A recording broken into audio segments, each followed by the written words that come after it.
Nilinaw ni Department of Justice spokesperson Assistant Secretary Miko Clavano na hindi pa humihiling ang DOJ sa International Police Organization ng Red Notice para mapabalik sa bansa si dating presidential spokesperson Attorney Harry Roque. Taliwas ito sa mga lumabas na ulat na inaasahang mailalabas ang Red Notice sa lalong madaling panahon. Sinabi ni Clavano na posibleng misquoted lamang si Undersecretary Nicholas T. kaugnay sa pahayag na humingi na sila ng tulong sa Interpol para sa Red Notice kay Roque. Dagdag pa ni Clavano, sa ngayon ay naghahanda pa lamang sila ng mga kailangan dokumento habang patuloy na inaalam ang mga posibleng option kabilang ang pagdulog sa Interpol.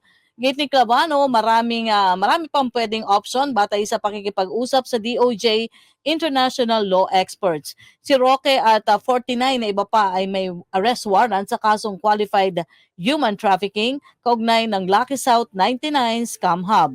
Sa The Netherlands ngayon si Roque nasa The Netherlands ngayon si Roque kung saan siya humihingi ng asylum. Abante Radyo Balita sa tanghali.